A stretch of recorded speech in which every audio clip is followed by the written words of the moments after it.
ಕೆಲವೊಂದು ಜನ ಸತ್ತೇ ಹೋಗ್ಬಿಡ್ತಾರೆ. ಕಚ್ಚಿಬಿಟ್ಟು ಕುಡೀರಿ, ಏನಾಗುತ್ತಿದೆ? ಏನಾಗೋಲ್ಲ.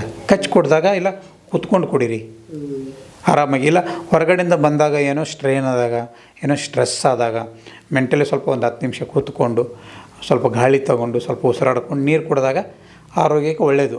ಡೈರೆಕ್ಟ್ ಬಂದು ಕುಡಿತಾ ಇದ್ದರೆ ಅದು ಹಾರ್ಟಿಗೆ ಪ್ರಾಬ್ಲಮ್ ಆಗುತ್ತೆ, ಲಂಗ್ಸ್ಗೆ ಪ್ರಾಬ್ಲಮ್ ಆಗೇ ಆಗುತ್ತೆ. ಅದು ಇದೊಂದು ಮೇನ್ ಇಂಪಾರ್ಟೆಂಟ್. ಆಮೇಲೆ ಆಕ್ಸಿಡೆಂಟ್ ಆದಾಗ ಕೂಡ ಅಷ್ಟೇ. ಆಕ್ಸಿಡೆಂಟ್ ಆದಾಗ ಯಾರಿಗೂ ನೀರು ಕುಡ್ಸೋಕೆ ಹೋಗ್ಬೇಡಿ.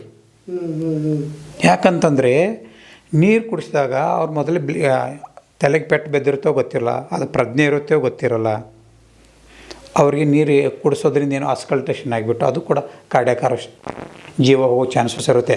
ಆಮೇಲೆ ಸಡನ್ ಅವ್ರಿಗೆ ಏನಾದರೂ ಮೆದುಳಿಗೆ ಪೆಟ್ಟು ಬಿದ್ದಾಗಲಿ, ಎಲ್ಲಾದರೂ ಫೇಸ್ಗಾಗಲಿ ಏನಾದರೂ ಎಂಜುರಿ ಆದಾಗಲಿ ಇಮಿಡಿಯೇಟ್ಲಿ ಹಾಸ್ಪಿಟ್ಲಿಗೆ ಕರ್ಕೊಂಡು ಹೋದಾಗ ಅಲ್ಲಿ ಅನಾಸ್ಥಿಷಿಯಾ ಇಂಜೆಕ್ಷನ್ ಕೊಟ್ಟು